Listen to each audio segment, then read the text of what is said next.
तो यहाँ पे संख्या हो गई 84 और ये पूरा का पूरा भक्ति योग या भक्ति के ऊपर ही ये पूरी की पूरी पुस्तक है।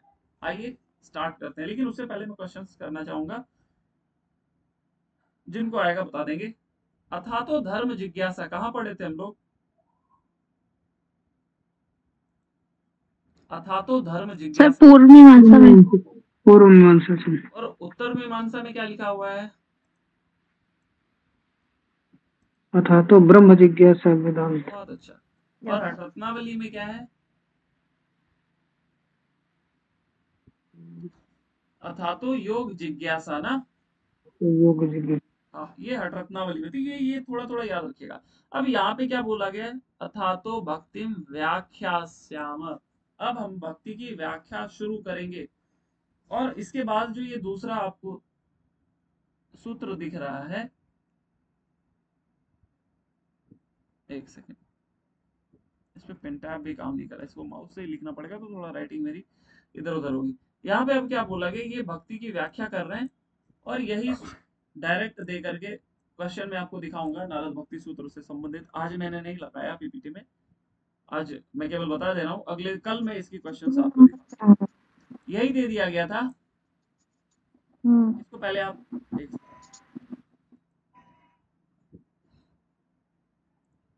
यहाँ पे पहले बोल दिया गया कि अब हम भक्ति की क्या करेंगे, व्याख्या शुरू करेंगे। तो भक्ति के बारे में क्या बोला गया कि ईश्वर के प्रति प्रेम रूपा क्या है? भक्ति का स्वरूप है, ये भक्ति हो गया। एक तो ये होगी क्या, ईश्वर के प्रति प्रेम रूपा, और दूसरा क्या बोला गया? अमृत रूपा ना। बस यूज करना ये नहीं आ रहा। हाँ, एक तो हो गया प्रेम रूपा और एक हो गया अमृत रूपा। ये दोनों याद रखिएगा आप ना, एक प्रेम रूपा और एक अमृत रूपा। यही दे करके पूछ लेगा कि भक्ति नारद भक्ति सूत्र में भक्ति की व्याख्या में किस चीजों को इंक्लूड किया गया, ये क्या बताया गया ना। तो ये दो याद रखिएगा, प्रेम रूपा और अमृत रूपा। सूत्र कितने हैं इसमें? 84 सर। 84। हाँ 84। हाँ। अब आगे क्या बोला गया देखिए। अब भक्ति की हम लोग भगवत गीता में किस चैप्टर में पढ़े थे भक्ति योग के लिए? जल्दी बताइए। सर 12। हाँ बहुत अच्छा, 12वें अध्याय में हम लोगों ने भक्ति योग के लिए पढ़ा था भगवत गीता में। अब यहाँ पे क्या बोला गया है कि जिसको ऊपर जो बताया गया प्रेम रूपा और अमृत रूपा, ये सिद्ध हो जाता है जब आदमी को ये चीज प्राप्त हो जाती है, तो वो क्या हो जाता है? तृप्त हो जाता है। तृप्त हो गया, या एक तरीके से उसको ऐसी चीजों की प्राप्ति होगी जिसको वो ढूंढ रहा था ना। और उसके बाद जो हम लोग बोलते हैं अनुत्तम सुख लाभ, तो किसका फल बताया गया था अनुत्तम सुख लाभ? तो संतोष का। संतोष का। तो जब किसी व्यक्ति को संतोष हो जाता है तो उसका फल क्या बोला गया था? अनुत्तम सुख लाभ। और यहाँ पे क्या बोला गया कि जिसको प्रेम रूपा और अमृत स्वरूपा प्राप्त हो जाएगी, तो वो क्या हो जाएगा? तृप्त हो जाएगा ना। ये बात बोला गया। तो यहाँ पे दो तीन वर्ड याद रखिएगा, क्या क्या? एक सिद्धो भवती, अमृतो भवती और तृप्तो भवती। इसका सीक्वेंस भी पूछ सकता है, क्योंकि सीक्वेंस बहुत प्यारा, बहुत फेवरेट क्वेश्चन होता है ना नेट वालों का। तो ये क्वेश्चन आपसे पूछ लेगा, यही सीक्वेंस दे देगा। सिद्धो भवती, अमृतो भवती, तृप्तो भवती, नारद भक्ति सूत्र के अनुसार इसको क्रम से लगाइए ना। तो ये याद रखिएगा, जिसको प्रेम रूपा और अमृत रूपा मिल जाती है, तो वो क्या हो जाता है? तृप्त हो जाता है, अमर हो जाता है और सिद्ध हो जाता है। आगे चलते हैं। अब इसमें कुछ और बातें बोल दिया गया है। क्या बोला गया कि जिसको प्राप्त कर लेने, बार बार मुझे चेंज करना पड़ेगा, जिसके प्राप्त होने पर मनुष्य ना किसी वस्तु की इच्छा करता है ना, और सर्व रत्नों ऐसे करके किसका लाभ बताया गया था, और क्या था वो सूत्र को पूरा कंप्लीट कीजिए। अस्ते का आगे अस्ते प्रतिष्ठायाम सर्वरत्नोपास्थानाम। बहुत अच्छा। अब यहाँ पे फिर क्या बोला गया है कि जब आप क्या हो जाओ, आपको प्रेम रूपा भक्ति की प्राप्ति हो जाएगी, तो मनुष्य को फिर किसी वस्तु की इच्छा नहीं करता है, उसको कोई चीज की इच्छा ही नहीं करता। मतलब जो वो पाना चाह रहा था वो पा लिया। और ना ही वो क्या करेगा? शोक करेगा, ना ही द्वेष करेगा, ना ही किसी वस्तु में आसक्त होगा, और ना ही उसे उत्साह होता है। तो यहाँ पे क्वेश्चन ऐसे बन जाएगा कि अगेन यहाँ पे दे देगा नहीं ये सीक्वेंस में लगाने, ना शोचती, ना द्वेष्टि, ना रमते और ना उत्साही, ना ही वो उत्साहित होता है। एक तो ये क्वेश्चन बन सकता है आपसे इसको सीक्वेंस में लगाने के लिए, और दूसरा ये क्वेश्चन बन सकता है कि जिसको भक्ति सिद्ध हो जाती है वो उसके लक्षण क्या क्या बताए गए ना, तो एक तरीके से ये लक्षण ही ना शोषति, ना द्वेष्टि, ना द्वेष्टि, ना रमते और ना नोत्साही, ये चार ऐसे ही दे देगा, आपसे पूछ लेगा, तो इसको देख लीजिएगा। यहाँ से अब क्वेश्चन बनने लग गए हैं, इसलिए मैं आपको थोड़ा सतर्क कर देता हूँ। ओके, आगे फिर सारे सूत्रों को यहाँ पे आपको डिस्कस करने की जरूरत नहीं, जो रिलेटेड है ना केवल और केवल वही आपको मैं यहाँ पे ब्रीफ करूंगा। आगे क्या बोला गया है कि जिसको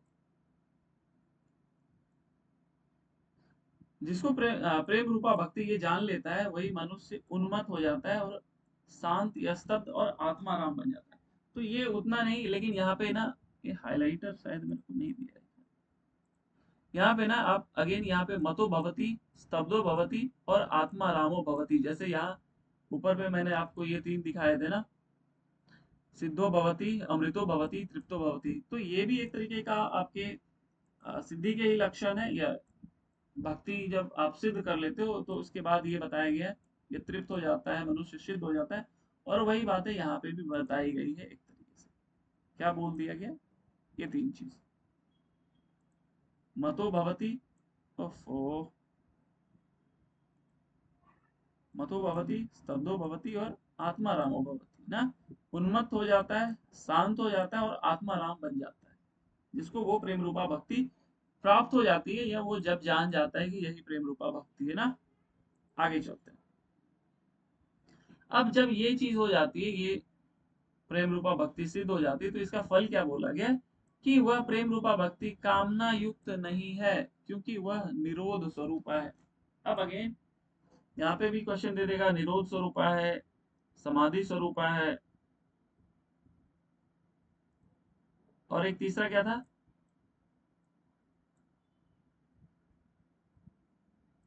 तीसरा क्या था, एकाग्र स्वरूपा है ना, ऐसे करके दे देगा। तो ये बात याद रखिएगा, ये निरोध स्वरूपा बताया गया है इस चीज को। यहाँ जो भक्ति है, कौन सी, प्रेम रूपा भक्ति, वो कामना युक्त नहीं है। वहां पे आप किसी कामना की इच्छा लेकर के, कोई एक्सपेक्टेशन लेकर के नहीं जा रहे, वो कैसी है, निरोध स्वरूप है। अब आगे फिर क्या बोला गया, यहां से क्वेश्चन बना था ना, ये दे दिया था, लौकिक और वैदिक कर्मों के त्याग को क्या कहते हैं, निरोध कहते हैं। तो वहां पे जो क्वेश्चन आए थे, कैसे आए थे, निरोध किसको कहा गया है ना, निरोध किस कर्मों को त्यागने के पश्चात निरोध कहा गया, तो वहां पे ऐसे ही दिया था, लौकिक कर्म, वैदिक कर्म, दैहिक कर्म, ऐसे करके क्वेश्चन दिया था। तो ये दो याद रखिएगा ना, ये दो बहुत इंपॉर्टेंट है, एक लौकिक कर्म, एक लौकिक कर्म और एक वैदिक कर्म। इन समस्त कर्मों को त्याग करके, लौकिक कर्म क्या हो गया, जो हम लोग सोसाइटी में काम करते हैं ना, जो सामान्य लोग, पृथ्वी लोक मृत्यु लोक में जो काम आप रह करके करते हैं, उसको बोलते हैं लौकिक कर्म। वैदिक कर्म क्या हो गया, जो भी आप शास्त्रोक्त कर्म करते हैं ना, जो शास्त्र में बताए गए वो कर्म करते हैं। तो लौकिक और वैदिक समस्त कर्मों के त्यागने के पश्चात यहाँ निष्काम कर्म से संबंधित है ना, कि उसमें कोई आसक्ति नहीं रहे, तो वैसे कर्मों को त्याग को ही क्या बोला गया, निरोध बोला गया है ना। और वही बात यहाँ पे बोली गई थी ना, कि वो कामना युक्त नहीं है। तो कामना युक्त नहीं कब होगा, जब आप निष्काम कर्म करेंगे, जब आप आसक्ति रहित काम करेंगे ना, तब वो खुद ब खुद क्या हो जाएगी, निरोध स्वरूपा हो जाएगी वो भक्ति। आगे चलते हैं हम लोग।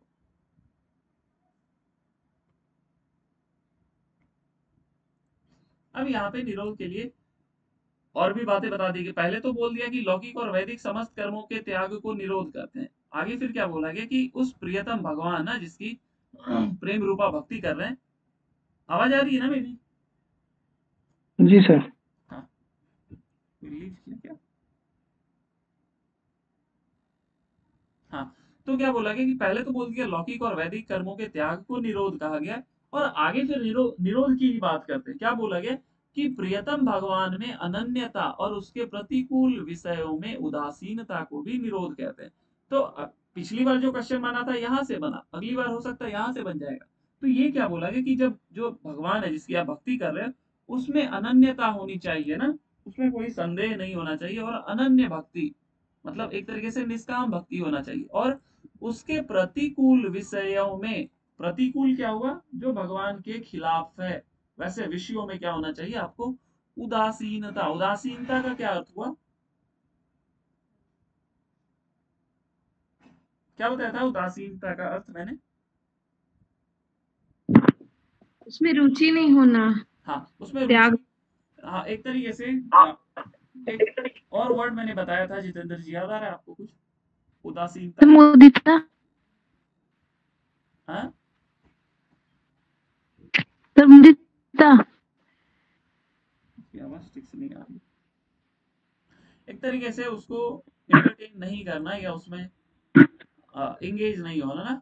तो आप क्या करो, अनन्य भक्ति तो आप करो, अनन्य भक्ति करना है भगवान के प्रति, लेकिन जो प्रतिकूल विषय में जो भगवान के खिलाफ है उसमें क्या होना है, उदासीनता है, और इसको भी निरोध बोला गया है। तो एक तो बोल दिया गया लौकिक और वैदिक कर्मों के त्याग को निरोध कहते हैं, और दूसरा क्या बोला गया, भगवान में अनन्यता और प्रतिकूल विषयों में उदासीनता को निरोध कहते हैं। हाँ ये दो चीज याद रखिएगा।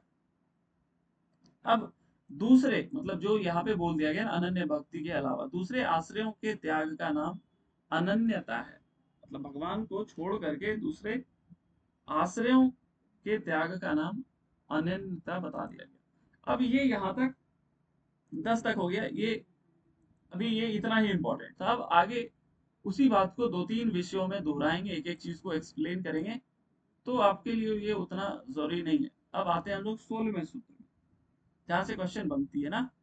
अब यहाँ पे ना किसी बहुत मतों के अनुसार क्या हो गया, भक्ति की परिभाषा या भक्ति के लक्षण बताए गए ना, भक्ति के लक्षण बताए गए बहुत मतों के अनुसार। अब कौन कौन सा मत है, यहाँ से भी क्वेश्चन बने नहीं है लेकिन बनेंगे क्योंकि अब क्वेश्चन बनने लग गए। तो सबसे पहले किसका मत बताया गया, व्यास जी का। तो व्यास जी के बारे में क्या बोला गया, एक सेकेंड, अच्छा ये तो फुल स्क्रीन नहीं होगा। हाँ व्यास जी के बारे में क्या बोला गया कि भगवान की पूजा आदि में अनुराग होना भक्ति है। तो क्वेश्चन आपसे क्या दे देगा, देखिए ऐसे, पूजा आदि अनुराग इति, भक्ति किसके द्वारा ना, इति ये पराशर, इनका ये हो गया ना पराशर नंदन, मतलब इनके पिताश्री का नाम हो गया। तो ये वेद व्यास जी बताएं कि पूजा आदि में ना जो भगवान की पूजा करते हैं उसमें अनुराग होना, लगन होना, श्रद्धा होना, उसी को क्या बोला गया है, भक्ति बोला गया है।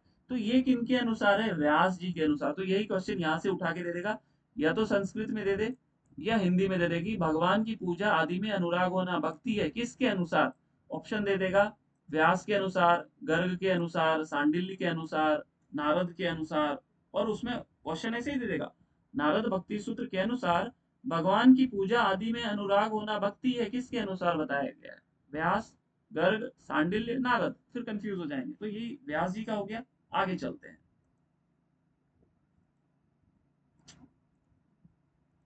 अब गर्ग जी क्या बोलते हैं कि भगवान की कथा आदि में अनुराग होना ही भक्ति है। तो इन्होंने पूजा की बात की कौन, व्यास जी ने, कथा की बात की गर्ग जी ने। तो थोड़ा सा ये वर्ड याद रखिएगा, यही कंफ्यूज करेगा आपको ना। कथा हो गया गर्ग जी, पूजा हो गया व्यास जी। अब ये पूरा वही लाइन लिखा है कि गर्ग आचार्य जी के मत के अनुसार भगवान की कथा आदि में अनुराग होना ही भक्ति है। तो ये ऐसे ही दे देगा, भगवान की कथा आदि में अनुराग होना भक्ति है, किसके अनुसार है, ये यहां से उठा करके दे देगा, कथाधीशवती, किसके अनुसार बोला गया है ना। तो ये गर्ग के अनुसार हो गया। अब सांडिल्य ऋषि के अनुसार क्या बोला गया, आत्मा रति के अविरोधी विषय में अनुराग होना ही भक्ति है। तो यहां से यही उठाकर दे देगा, आत्मरत्य विरोधे नेति, किसके अनुसार है ना, सांडिल्य, गर्ग, पाराशर, नारद। तो ये बोल दिए सांडिल्य ऋषि ना, ये क्या बोल दिए कि इनके मत के अनुसार आत्मा रति के अविरोधी विषय में अनुराग होना ही भक्ति बोल दिया गया। ये डायरेक्ट याद कर लीजिएगा तो आपको ज्यादा दिक्कत नहीं होगी। अब बात करेंगे नारद। अब नारद जी क्या बोलते हैं नारद भक्ति सूत्र में, पहले सभी के बारे में बता दिए गए, अब ये नारद अपनी बात करेंगे आप। परंतु नारद के अनुसार क्या बोला गया कि सर आत्मरति वाला थोड़ा समझा दीजिए। क्या बोले, रति वाला मतलब थोड़ा समझा दीजिए। पूजा जी बोल, हाँ, आत्मा रति मतलब आत्मा के बारे में ना, आत्मरति हुआ मतलब आत्मा के बारे में अविरोधी विषय में अनुराग होना। ध्यान से सुनिए, आत्मा क्या हो गया, आत्मा रति मतलब आत्मा के बारे में, अविरोधी विषय क्या, आत्मा को लिखा है अपने बारे में आत्मा लिखा है? क्या बोले, आत्मा खुद के बारे में लिखा है या आत्मा को आत्मा लिखा है? आत्मा रति, इसको ऐसे आप समझिए ना कि जो आत्मा का, हम लोग वहां पे देखे थे ना रथ रथी, देखे थे ना, जो आत्मा का एक तरीके से आ, मतलब परमात्मा की बात करें ना, आत्मरति हो गया मतलब परमात्मा हो गया, ऐसे इसको समझिए। तो आत्मरति के अविरोधी मतलब विरोधी हो गया तो मतलब अगेंस्ट हो गया, अविरोधी हो गया मतलब फेवर में हो गया ना। तो परमात्मा के फेवर में जो भी विषय है ना, अविरोधी विषय में अनुराग करना मतलब उसमें कैसा करना है आपको, एक तरीके से उसको प्रेज करना, उसमें पूजा करना, उसमें श्रद्धा रखना। अनुराग हो गया, श्रद्धा हो गया, एक ही बात होगी ना। तो परमात्मा के अविरोधी विषय, विरोधी विषय नहीं बोल रहा, अविरोधी विषय में अनुराग करना ही भक्ति है सांडिल्य के अनुसार। हुआ क्लियर? हम्म। ओके, अब बात करते हैं नारद। प्रीति जी क्लियर हुआ आपको, नहीं चली गई वो? ओके ठीक है। अब आगे क्या बोला गया कि परंतु देव ऋषि नारद के अनुसार क्या बोलते हैं नारद जी कि सब कर्मों, क्या बोलते हैं, सब कर्मों को भगवान के अर्पण करना और भगवान का थोड़ा सा ही विस्मरण होने में परम व्याकुल होना ही भक्ति है। तो सब कर्मों को भगवान के अर्पण करना है, ये क्या हो गया, माँ फलेसु कदाचन, है ना, कर्मण्येवाधिकारस्ते, वही बात हो गया, सब कर्मों को क्या करो, भगवान के अर्पण कर दो, मतलब आप फल से आसक्ति नहीं रहो, और ये तभी हो पाएगी ना जब आप भगवान को सारे कर्म अर्पित कर दो। तो ये पहला बोल दिया गया नारद के अनुसार। दूसरा क्या हो गया कि अगर थोड़ा सा भी विस्मरण हो गया भगवान की, जब आप भक्ति कर रहे हैं, हल्का सा भी हो सकता है आपकी चित्त में वृत्तियां बनी, आप लौकिक जगत में आ गए और उतने देर तक आपने भगवान को भूल गया। तो जैसे ही आपको ये चीज पता चल रहा है कि मैंने 5 सेकंड 10 सेकंड 5 मिनट के लिए भगवान को भूल गया, तो आप व्याकुल हो जाते हैं। तो ये व्याकुल होना ही भक्ति हो गया ना, जैसे आप समझ पा रहे होंगे मैं क्या बोलना चाह रहा हूँ ना। जी समझ गई। ओके, चले आगे। चलिए, तो ये हमारा 19 सूत्र था। अब अगेन यहाँ से उतना इंपॉर्टेंट ये कुछ भी नहीं है, ये अपवाद है। हम लोग आएंगे 26 सूत्र में, जहां से केवल क्वेश्चन बनेंगे वही मैं आपको बताऊंगा। अब यहाँ पे आते हैं प्रेम रूपा भक्ति। तो ये क्या बोला गया है, जो भक्ति है किससे किससे श्रेष्ठ है, कर्म ज्ञान और योग से भी श्रेष्ठतर है। तो अगर पूछा जाए कि भक्ति, नारद भक्ति सूत्र के अनुसार भक्ति किसके किससे किससे श्रेष्ठ है, केवल कर्म से, केवल ज्ञान से, कर्म और ज्ञान से, कर्म ज्ञान योग से, सभी से श्रेष्ठ है। तो ये याद रखिएगा कि भक्ति जो बताई गई है कर्म से भी मतलब कर्म योग से भी श्रेष्ठ है, ज्ञान योग से भी श्रेष्ठ है और योग से भी श्रेष्ठ है। योग मतलब बोल दिया, ये सारे योग ही एक तरीके से हो गए ना। हाँ, ये याद रखिएगा, ये थोड़ा ज्यादा इंपॉर्टेंट। आगे चलते हैं। Okay, सूत्र संख्या 35। अब यहाँ पे क्या बोला गया, यहाँ भक्ति के साधन बताते हैं ना, भक्ति का साधन क्या क्या है, आचार्यगण उस भक्ति के साधन को बताते हैं। तो अब साधन क्या है, एक तो विषय त्याग, वह जो है साधन क्या है, एक तो विषय त्याग हो गया और दूसरा संग त्याग से संपन्न होना। ये दो साधन बताए गए हैं कि अगर आपको भक्ति करनी है तो पहले आपको विषयों को त्यागना पड़ेगा जिसमें आपकी आसक्ति है, और संग त्याग ना, और यही संग त्याग हम लोग हठ प्रदीपिका में साधक तत्व में क्या क्या बताया गया है, एक बार सारे साधक तत्व के नाम बता दें हठ प्रदीपिका में।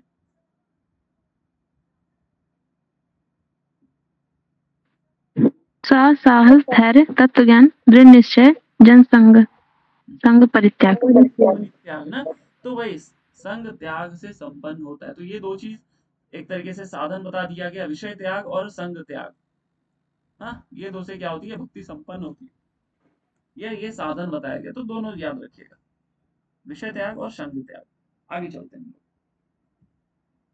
अब आगे ये तीन इसी से संबंधित है। अखंड भजन से संपन्न होता है। एक तो पहले ये बोल दिया गया, क्या, विषय त्याग, संग त्याग, ये तो हो गया। एक ये हो गया, ये दो हो गया। तीसरा देखेंगे तो अखंड भजन से ना, जब हम लोग क्या करते हैं, अखंड राम धुन करते हैं, अखंड भजन करते हैं, हरे राम राम राम हरे हरे किए जा रहे ना, राधा राधा नाम जपे जा रहे हैं, तो ये क्या हो गया, अखंड भजन हो गया। तो अखंड भजन भी क्या है, भक्ति का साधन है, ये भी एक साधन है ना। जो हम लोग अखंड रामायण करते हैं, राम धुन करते हैं, इस्कन वाले जो भी करते हैं, या प्रेमानंद महाराज जी जो बताते हैं ना, तो ये क्या, अखंड भजन को वो एक तरीके से वो बताते हैं। तो ये भी, इससे भी क्या होती है, भक्ति योग एक तरीके से फलीभूत होती है, संपन्न होती है। तो ये तीसरा हो गया। आगे फिर क्या बोला गया कि लोक समाज में भी भगवत गुण श्रवण और कीर्तन से भक्ति साधन संपन्न होता है। तो एक तो ये हो गया तीन, चौथा हो गया ये, लोक समाज में जब आप क्या कर रहे हैं, भगवत गुण का श्रवण कर रहे हैं, जब आप सुन रहे हो लोक समाज में, या आप सुना रहे हो, एक ये हो गया चौथा। और पांचवा कीर्तन ना, जो अभी मैंने बताया, हरे राम, ये गाते तो हैं ही, अखंड भजन तो करते हैं, साथ में कीर्तन भी करते हैं ये लोग। तो इससे ये चार पांच चीज, कौन कौन, विषय त्याग, संग त्याग, अखंड भजन से, लोक समाज में भगवान श्रवण से, और कीर्तन से क्या होता है, भक्ति संपन्न होती है, या भक्ति के साधन बताए गए। आया सभी को समझ में? जी सर। चलिए आगे चलते हैं।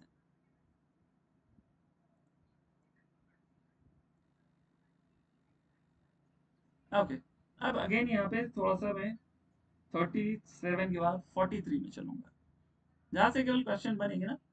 अब देखिए, यही दुख जो हम लोग पूरे उपनिषद में अभी तक पढ़ते आए, यहाँ पे भी वही लिखा है कि दुख, ये यूज मैंने किया नहीं कभी ना, इसलिए थोड़ा प्रॉब्लम होता है। क्या बोला है, दुख का सर्वथा त्याग करना चाहिए ना, हे हम दुखम अनागतम, वो दुख का त्याग करेंगे तभी। इसको मैं एक क्वेश्चन करना चाहूंगा, आप मुझे जल्दी से वो वाला श्लोक बताइए जो भगवत गीता में बताया गया ना, बुद्धि नाशात प्रणश्यति वाला, जल्दी बताइए। प्रिया जी आप बताइए तो। प्रिया जी अब तो बोल दिए तो याद आ गया होगा, बोलिए निवेदिता जी।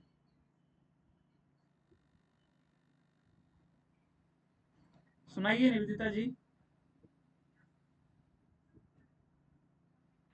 तो काम, हाँ हाँ, वही वाला जो सुना रहे, काम क्रोध सम्मोह, पूरा पूरा सुनाइए, पूरा स्टार्टिंग से ना, ध्यायतो विषयान पुंस, ध्यायतो विषयान् पुंस संगस्तेषु पजायते,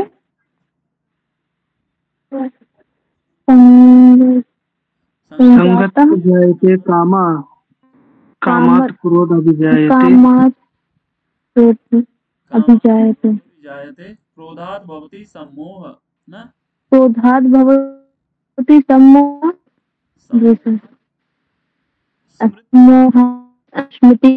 स्मृति विभ्रंशा, स्मृति भंसात् बुद्धिनाशात् प्रणश्यति, बुद्धिनाशात्। हाँ ये सीक्वेंस था। और यही बातें यहाँ पे भी बताई गई है, यही बातें यहाँ पे भी बताई गई है ना। ये देखिए, पहले तो बोल दिया गया कि उस दुख का सर्वथा त्याग करना है, उस दुख का सर्वथा क्या करना है, त्याग करना है। और आगे क्यों, क्योंकि वह दुख के साथ ही क्या होता है, काम क्रोध मोह स्मृति भंश बुद्धिनाश और सर्वनाश। तो अब क्वेश्चन दे देगा, ये तो भगवत गीता में बहुत बार आपने पढ़ा होगा, इनफैक्ट 4-5 बार पूछे भी जा चुके हैं। तो अगर आपसे नारद भक्ति सूत्र के अनुसार पूछे, तो देखिए सीक्वेंस वही है ना, क्रोधात भवति सम्मोह ना, पहले था ध्यायतो विषयान पुंस, पहले क्या होती है, विषयों में आसक्ति होती है।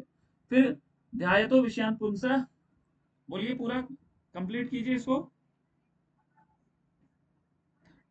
ध्यायतो विषयान् पुंसा संगस्तेषु पजायते, संगात संजायते कामान ना, जब आपका संगत संजायता कामात् काम होती है, काम क्रोध की इच्छा होती है, कामना की इच्छा होती है। कामात भवति ना क्रोध, क्रोधात मोह, था ना, और मोह से स्मृति भंश, उसके बाद बुद्धिनाश, और बुद्धिनाशात प्रणश्यति, सर्वनाश हो जाता है। ये बातें यही पे एकदम ठीक ठीक बताया गया है। तो जो सूत्र वहां पे है, मतलब थोड़ा बहुत डिफरेंस है, सीक्वेंस सेम है इन चीजों का। आई होप आप समझ रहे होंगे कि मैं क्या कहना चाह रहा हूँ। 1 2 3 4 5 और सर्वनाश 6। तो थोड़ा सा सतर्क रहिएगा। केवल ऐसा नहीं है कि भगवत गीता में ये नारद भक्ति सूत्र में ही ये दिख रहा, यह हो सकता है आपसे ऐसे दे देगा कि काम क्रोध मोह ऐसे करके ही दे देगा, सर्वनाश का कारण है कहाँ कहाँ। यह एक क्वेश्चन मैंने आपको दिखाया था ना कि आत्मा का दे करके पूछा गया था। 2 क्वेश्चन मैंने आपको दिखाया था। एक तो आत्मा के बारे में बोला गया था कि ये कहाँ कहाँ है भगवत गीता के अलावा। तो भगवत गीता के अलावा कहाँ मिलती है उसकी परिभाषा? कठोपनिषद। उसके अलावा एक क्वेश्चन मैंने आपको दिखाया था कि जो प्रत्याहार की परिभाषा है, जो हम लोग घेरंड संहिता में देखते हैं, वही हम लोग सेम सूत्र सेम श्लोक हम लोग भगवत गीता में भी देखते हैं, और वही चीज यहाँ पे भी है। ये सेम सीक्वेंस आपको भगवत गीता में भी मिलती है और नारद भक्ति सूत्र में। तो ये क्वेश्चन यही बनेगा कि काम क्रोध मोह, मतलब लिख करके देगा कि क्रोध से, काम से क्रोध होता है, क्रोध से मोह होता है, उससे स्मृति भंश होती है, उससे बुद्धि नाश होता है। भगवत गीता के अलावा कहाँ मिलती है? नारद भक्ति सूत्र, याज्ञवल्क्य स्मृति, मनु स्मृति, कोई उपनिषद दे देगा। तो थोड़ा सा अलर्ट रहिएगा। आई होप समझ में आ गया होगा। आगे चलते हैं।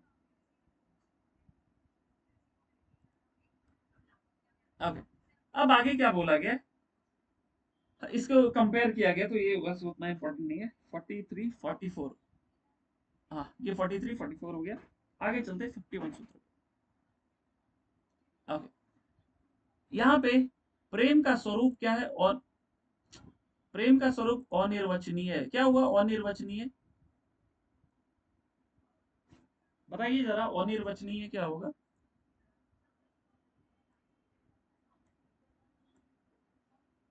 क्या हुआ सभी को? जिसको बोला नहीं जा सकता। हाँ, जिसको कभी भी शब्दों में बयां नहीं किया जा सकता है ना। जैसे हम लोगों ने ये चीज कहाँ पे पढ़ी थी, पहले मैं बोल देता हूँ, आप बताइएगा कहाँ पे पढ़े थे। कि ब्रह्म वो नहीं है, due to guest I am unable to join today's class, please share today's lecture. हाँ, तो ये बताइएगा कहाँ पे बोला गया कि जिसके कान जिसको सुन नहीं सकता, अपितु कान जिसके द्वारा कान सुनता है, उसको तुम ब्रह्म जानो। ऐसा कहाँ पे बताया गया? केनोपनिषद में। केनोपनिषद में ना। तो एक तरीके से जैसे ब्रह्म क्या है, अनिर्वचनीय है, काय है और छिद्रम है, उसी तरीके से जो प्रेम का स्वरूप है, जो भगवत प्रेम का, जो भक्ति प्रेम रूपा भक्ति है, वो क्या है, अनिर्वचनीय है। वो कभी भी शब्दों में बयां नहीं किया जा सकता है। अगर तुमको लगता है कि तुमने ब्रह्म को जान लिया है, तो तुमने निश्चित भी ब्रह्म को थोड़ा सा भी नहीं जाना है। लेकिन अगर तुमको लगता है कि तुमने ब्रह्म को बिल्कुल नहीं जाना है, तो तुमने थोड़ा सा ब्रह्म को जान लिया है ना। यही बात है यहाँ पे भी, कि वो अनिर्वचनीय है। आगे चलते हैं हम लोग। तो 52 में क्या लिखा है? गूंगे के स्वाद की तरह ना, जैसे देखिए गूंगा का स्वाद, जैसे गूंगा कोई चीज खाया तो वो कैसे माइक म्यूट कर लीजिए पूजा जी। गूंगा को जैसे आपने क्या किया, बहुत अच्छा आम खिला दिया, अब उससे कोई पूछ रहा है कैसा लगा आम, तो वो क्या बताएगा? अनिर्वचनीय है, वो बता ही नहीं पाएगा। उसी तरीके से जो प्रेम का हाथ स्वरूप से इशारा करके बताएगा ना। है, हाथ से इशारा करके बताएगा। हाथ से स्वाद का इशारा कैसे बता देगा? वाह, आपको मैं पूछूंगा कोई एकदम अजीब सा स्वाद मैं आपको खिला दूंगा, तो आप कैसे बोलोगे नमकीन लगा, खट्टा लगा, मीठा लगा? आप शब्दों पे मत जाइए, आप उतने समझदार होंगे मैं क्या कहना चाह रहा हूँ ना। उस तरीके से आप करेंगे तो फिर आप ही कंफ्यूज हो जाओगे। ये आया समझ में अनिर्वचनीय क्यों? Yes sir. जैसे आपने जी सर। को कुछ भी खिला दिया, तो वो थोड़ी बता पाएगा। मीठा को कैसे कोई एक्सप्रेशन से बता पाएगा कि कोई चीज मीठा लगा या कोई चीज तीखा लगा, या तीखा मीठा के बीच वाला लगा ना, ऐसे कैसे बता पाएगा? सर एक्चुअली सिर्फ स्वाद बोलता तो दिक्कत नहीं था, गूंगा का लिख दिया ना, तो इसलिए मैंने सोचा शायद गूंगे आदमी को स्वाद नहीं आता क्या। कोई बात नहीं। होता है। आइए आगे चलते हैं। तो प्रेम का स्वरूप अनिर्वचनीय है, वचनीय है, ऐसे करके ऑप्शन दे देगा, तो ये याद रखिएगा अनिर्वचनीय। वैसे ये हम लोग किसी फिलोसॉफी में देखे थे ना, किसी दर्शन में देखा था ये अनिर्वचनीय, कहाँ पे किसी दर्शन में था क्या? वेदांत दर्शन ना, उत्तर मीमांसा की ये एक तरीके से सिद्धांत है ना अनिर्वचनीय ब्रह्म के बारे में। आगे चलते हैं। ओके, अब अगेन इसी को फिर बहुत बार ये बताया गया कि किसी विरले योग्य पात्र में ऐसा प्रेम प्रकट भी होता है ना, जो मतलब बहुत विरला होता है, बहुत रेयर होता है, बहुत रेयर व्यक्ति होता है जिसके अंदर ना इस तरीके की प्रेम प्रकट होता है ना, बहुत रेयर। बिरला मतलब क्या हो गया? बहुत यूनिक, या बहुत कम लोग ऐसे होते हैं जिसके अंदर ऐसी भक्ति, अनन्य भक्ति होती है। और हम लोग जानते हैं आज के टाइम पीरियड में बहुत रेयर ही है। आइए, अब यह प्रेम रूपा भक्ति कैसी है? कामना रहित है, पहले भी बता दिया गया था। गुण रहित है, कामना रहित है, प्रतिक्षण बढ़ाता है, विच्छेद रहित है, सूक्ष्म से भी सूक्ष्मतर है, और अनुभव स्वरूप है। तो यहां से क्वेश्चन ऐसे बनेगा सीक्वेंस वाला अगेन, गुण रहितम, कामना रहितम, प्रतिक्षण वर्धम, हर क्षण क्या होता है वो बढ़ता रहता है, और फिर विच्छेद, अविच्छिन्नम ना, अविच्छेद रहित, और आगे लग गया तो मतलब विच्छेद रहित ना, अविच्छिन्नम, और सूक्ष्मतर, सूक्ष्म से भी सूक्ष्म ना, सूक्ष्मतर, और अनुभव रूपम। तो यही क्वेश्चन दे देगा ये, प्लीज आप इसको जरूर याद रख लीजिएगा, ये एक्चुअली में थोड़ा इंपॉर्टेंट है ना। ऐसे ही आपको दे देगा ये, आपको बोल देगा नारद भक्ति सूत्र के अनुसार सीक्वेंस में लगाइए। तो हम लोग क्या करते हैं, हम लोगों की जो सोच रहती है ना, हम लोग कभी भी नए क्वेश्चंस को ध्यान नहीं रखते। हम लोग सोचते हैं जो पुराना आ चुका है केवल और केवल उसी से क्वेश्चन आएगा, लेकिन यहीं पे हम लोग मात खा जाते हैं। जो नया दिखे ना उसको आप एकदम से याद कर लेंगे तो फिर आपको पछतावा नहीं होगा। ये 6 को 6 आप याद कर लीजिएगा ना। गुण रहितम, कामना रहितम, प्रतिक्षण वर्धनम, अविच्छिन्नम, सूक्ष्मतर, अनुभव रूपम ना, प्लीज इसको याद कर लीजिएगा, ये इंपॉर्टेंट है, इसका सीक्वेंस पूछ लेगा आपसे। आगे चलते हैं।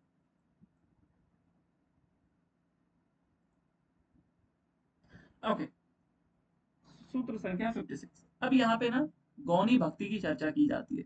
अब अगेन यहाँ पे आपको क्वेश्चन दे देगा कि कौन सी भक्ति की चर्चा हम लोग को नारद भक्ति सूत्र में दिखती है, तो गौणी भक्ति याद रखिएगा। गौणी भक्ति के अब कितने भेद बताए गए? तो गौणी त्रिधा, 3 भेद बताए गए। तो यही दे देगा गौणी भक्ति के भेद कितने हैं नारद भक्ति सूत्र के। और ये बहुत बेसिक क्वेश्चन होगा क्योंकि ये सूत्रों में ही लिख दिया, गौणी त्रिधा, गुण भेदा, आर्तादि भेद द्वा ना, कि आर्तादि भेद से 3 प्रकार की गौणी भक्ति बताई गई है। तो वही दे देगा 2, 3, 4, 5, तो 3 याद रखिएगा गौणी भक्ति। एक तो ये हो गया। आगे चलते हैं सूत्र 60।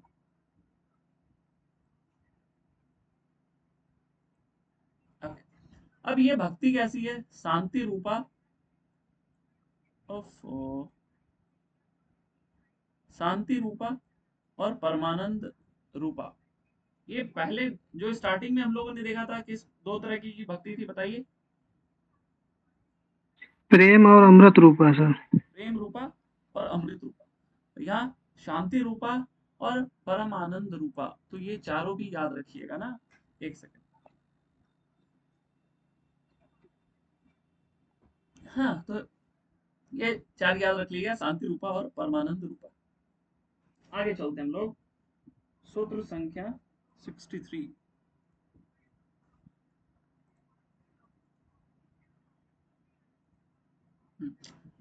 अब यहाँ पे क्या बोला गया, ये अगेन यहाँ पे भी सीक्वेंस से क्वेश्चन बन सकते हैं, तो पहले मैं एक बार पढ़ देता हूँ। स्त्री, स्त्री, धन, नास्तिक और वैरी का चरित्र कभी सुनना नहीं चाहिए ना। स्त्री का चरित्र, धन का चरित्र, नास्तिक का चरित्र और वैरी का चरित्र कभी सुनना नहीं चाहिए। वैरी किसको बोलते हैं? दुश्मन। हाँ, दुश्मन, दुश्मन। ना। तो इन सबों का चरित्र कभी सुनने योग्य नहीं है। तो यहाँ से 2 क्वेश्चन बनेंगे कि किसका चरित्र नहीं सुनने के लिए बोला गया है। एक तो ऐसे बनेगा, दूसरा वही सीक्वेंस वाला, स्त्री, धन, जबकि ये सीक्वेंस का कोई लॉजिक नहीं है ना, कोई लॉजिक नहीं है। अगर ऊपर ऊपर देखा जाएगा तो यही आपसे उम्मीद किया जाता है कि आप सूत्रों को याद रखें। तो सूत्र याद तभी होंगे जब आप सीक्वेंस याद कर लोगे, या सीक्वेंस याद करोगे तो सूत्र याद हो जाएगा। तो दोनों तरीके से याद रखिएगा। स्त्री, धन, नास्तिक और वैरी, इन चार का चरित्र नहीं सुनना है और सीक्वेंस यही याद रखिएगा ना। आगे चलते हैं हम लोग। अब यहाँ पे हम लोगों ने इस तरह के सूत्र योग सूत्र में बहुत बार देखा था ना, जा, जाति, विद्या, रूप, कुल, धन और क्रिया। यहां से इसी का सीक्वेंस दे देगा, जाति, विद्या, रूप, धन, कुल। नारद भक्ति सूत्र के अनुसार क्रमानुसार लगाएं। ये मैं अब आपको इसलिए बोल रहा हूँ क्योंकि पिछले 2 साल से नारद भक्ति सूत्र से क्वेश्चन आ रहे हैं, और अगर आप पिछले 4-5 साल का उठा करके पेपर देखोगे तो जो फेवरेट क्वेश्चन होता है नेट वालों का वो सीक्वेंस में बनाने के लिए ही होता है, और उससे ज्यादा हुआ तो बहुत ऑब्जेक्टिव, जो कि मैं आपको हिंट करता जा रहा हूँ। तो सीक्वेंस बहुत कम है इस पे, तो जितना है आप उसको देख लीजिएगा। जाति, विद्या, रूप, कुल, धन और क्रिया, इसका सीक्वेंस याद कर लीजिए। हाँ, ये वाला बहुत इंपॉर्टेंट है। अहिंसा, सत्य, शौच, दया, आस्तिकता आदि। तो यहीं तक एक तो इसका सीक्वेंस हो गया। आपने पेपर देखा होगा प्रीवियस ईयर बहुत बार पलट के, तो आपको पता चली होगा सीक्वेंस बहुत आते हैं ना। तो अहिंसा, सत्य, शौच, दया, आस्तिकता ऐसे करके दे देगा, या आपसे पूछ लिया जाएगा कि इनमें से किन का पालन करने के लिए नारद भक्ति सूत्र में बताया गया है। आचारणीय सदाचारों का भली भांति पालन करना है, या इनमें से कौन से आचारणीय सदाचारों की चर्चा मिलती है, या कौन से आचारणीय सदाचारों के अंतर्गत नहीं आता है, या आचारणीय सदाचारों का क्रमानुसार लगाइए नारद भक्ति सूत्र के अनुसार। तो ये 3 तरीके से क्वेश्चन बन सकते हैं, तो तीनों तरीके से आप थोड़ा सा तैयार रहिएगा। आगे चलते हैं हम लोग। अब इस पूरे नारद भक्ति सूत्र का ये सबसे ज्यादा इंपॉर्टेंट है। क्या इंपॉर्टेंट है? यहाँ पे भक्ति की एकादश प्रकार बताई गई है। अब मैं कुछ क्वेश्चंस करूंगा, आप मुझे बताइए। हम लोगों ने रामायण में नवधा भक्ति पढ़ी थी, किसी ने याद किया? और क्वेश्चन बने थे रामायण से। संत संगा, साधु प्रसंगा, गुरुचर कमल सेवा, कपट, मंत्र जाप, इंद्रिय निग्रह, संभाव, नहीं भगवान सर, से याद नहीं हुआ अभी। थोड़ा सा ना अभी मैं इसको लिख देता हूँ, पूजा जी उस क्लास में थे नहीं, तो उनका भी थोड़ा सा रिवीजन हो जाएगा। पूजा जी स्क्रीनशॉट ले लीजिएगा। देखिए पहली भक्ति क्या बोला गया? संतों का संग, संतों का संग या सत्संग ना, ये पहला हो गया। फिर दूसरा क्या बोला गया था? मेरे कथा से प्रेम ना, ये भगवान बोल रहे हैं, उनको बोल रहे हैं ना। किनके किनके बीच संवाद चल रहा है ये?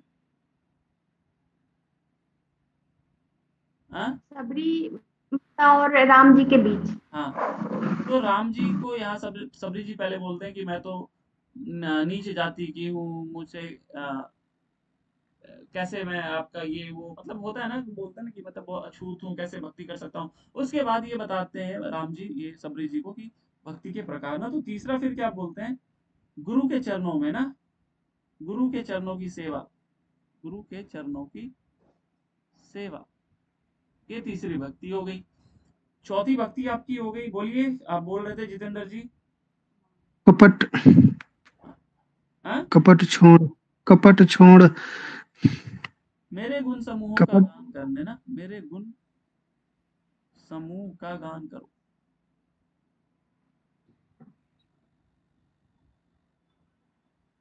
हाँ, ये हो गया चौथा। पांचवा क्या हो गया?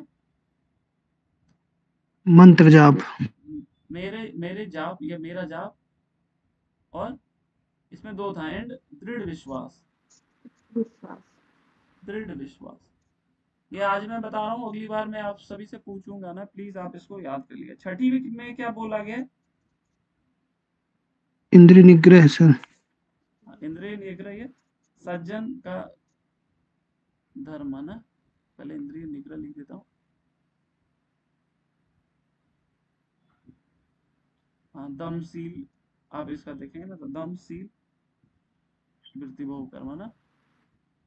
हाँ, लेकिन आप इसको ऐसे याद रखिएगा, इंद्रिय निग्रह। हाँ, फिर सातवां क्या हो गया? संभाव सर, समभाव। एक सेकेंड,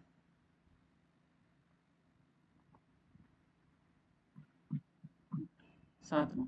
8वां, भगवान से ज्यादा संतोष को मानना। संतोष करना। और क्या बोला गया था इसमें, स्वप्न में भी कुछ बोला गया था, दूसरों का दोष नहीं देखना, है ना, संतोष। एंड स्वप्न में भी दूसरे के दोस्त को दूसरों का दोष नहीं देखना।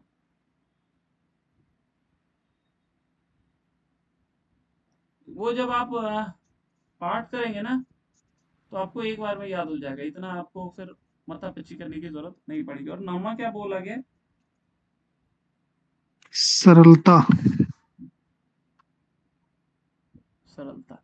ये 9 भक्ति हो गई। बताया गया संतों का संग, मेरे कथा में प्रेम। और इसको इसी सीक्वेंस में याद रखिएगा, ये सीक्वेंस लगाने के लिए आता है। ये आपसे पूछ लेता है रामायण के अनुसार चौथी भक्ति कौन सी है, तो चौथी क्या हो गया, मेरे गुण समूह का गान करना। इसी तरीके से क्वेश्चन आते हैं ना। तो ये 9 की 9 भक्ति आपको याद होनी चाहिए। और ये किस कांड में मिलती है, अरण्य कांड। अरण्य कांड। ये भी याद रखना है आपको। अब तो ये दूसरे नंबर में क्या था लिखा हुआ, मेरे कथा प्रसंग से प्रेम में प्रेम ना, मेरे कथा प्रसंग में प्रेम। स्क्रीनशॉट ले लीजिए। ले लियो। चलिए आगे चलते हैं। हाँ, यहाँ पे ना अब आपको 11 भक्ति बताई गई। तो पहला क्वेश्चन तो आपसे ये पूछ लिया जाएगा कि नारद भक्ति सूत्र में भगवत गीता सॉरी नारद भक्ति सूत्र में भक्ति के कितने प्रकार बताए गए हैं। तो वो हो गया एकादश, 11। अब कौन कौन सी, देखिए यहाँ पे भी सीक्वेंस याद कर लीजिएगा, यहाँ से आए नहीं है। और ये पूरा का पूरा नाम में ही है ना भक्ति सूत्र, तो भक्ति के प्रकार तो आपसे कभी ना कभी तो जरूर पूछे जाएंगे।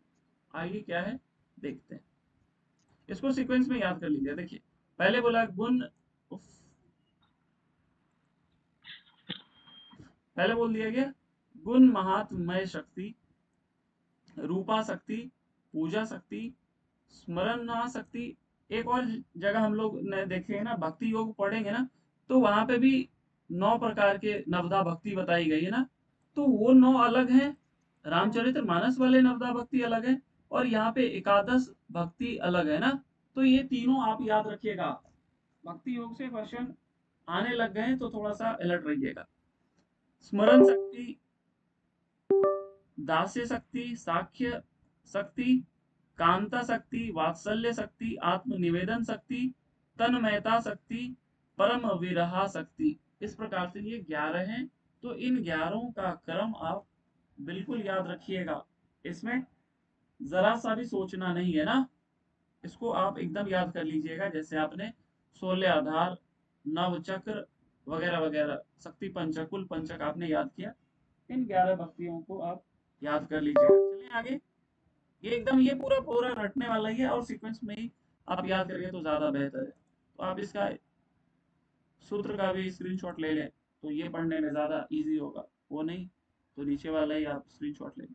बट इसको आप कल याद करके आइएगा, मैं सुनूंगा आपसे ना, 2-4 बार पढ़ेंगे ना तो हो जाएगा। अब यहाँ पे बाकी सभी क्या हो रहा है, बाकी सभी भक्तों के ना, ये सब क्या है, वेद व्यास, सुखदेव जी, सांडिल्य जी, गर्ग जी, विष्णु कौंडिल्य, शेष, उद्धव, आरुणि, बलि, हनुमान, विभीषण, ये सब क्या है, भक्ति योग को इन्होंने प्रैक्टिस किया ना। हम लोग जब भक्ति योग में देखेंगे ना, जो नवधा भक्ति, श्रवण मनन कीर्तन ऐसे करके जब देखेंगे ना, 3 सेम है सर, दास्य, शाक्य हाँ वही मैं और अभी आत्मनिवेदन। हाईलाइट कर देता हूँ। तो वही पूछेगा आपसे, और बहुत अच्छा क्वेश्चन बनेगा यहाँ से ना, कि कौन कौन से सेम है। तो एक दास्य हो गया, यहाँ पे दास्य है, आत्मनिवेदन ना, आत्मनिवेदन और आत्मनिवेदन, और क्या है, साख्य 6 भक्ति, वाले साख्य भक्ति, और क्या है, और कुछ नहीं है। स्मरण भक्ति ना, ये भी है ना, स्मरण शक्ति या स्मरण भक्ति, ये हो गई। और कुछ है, अर्चन, पूजा अर्चना एक ही हो गया, वंदना। पूजा शक्ति नहीं, ये पूरा पूरा हो गया ना। अब देखिए यही क्वेश्चन बनेगा कि कौन से दोनों में कॉमन है। तो स्मरण, दास्य, साख्य, आत्मनिवेदन ना, स्मरण, दास्य, साख और आत्मनिवेदन, ये 4 कॉमन है। तो यही 4 दे देगा और पूछ लेगा। ये इसमें 2 और लगा देंगे, पूछेंगे कौन कॉमन है जो हम लोगों को नवधा भक्ति में भी देखने को मिलती है और नारद भक्ति सूत्र के 11 भक्तियों में भी देखने को मिलती है। दोनों में क्या क्या कॉमन है? स्मरण, दास से साख्य, आत्मनिवेदन। इस चीज को मैं एक बार वहां पे भी बताऊंगा जब हम लोग भक्ति योग पढ़ेंगे ना। तो यहाँ पे ना आपका ये खत्म हो जाता है नारद भक्ति सूत्र। इसमें और कुछ नहीं है, बस ये खत्म हो गया यहाँ पे ना। बाकी इनके नाम दे दिए गए किन किन ने ये चीजें प्रैक्टिस की। कल हम लोग ये यहीं पे खत्म हो गया ना। कल हम लोग इसमें क्या करेंगे, आइए थोड़ा सा डिस्कस करते हैं। कल हम लोग ये चीज प्रैक्टिस करेंगे, ये जो है कबीरदास तुलसीदास सूरदास, इनके बारे में पढ़ेंगे। और अगर समय बचा तो हम लोग इनके बारे में भी अध्ययन कर लेंगे ना। हालांकि ये कल ज्यादा हो जाएगा, लेकिन ध्यान रखिएगा।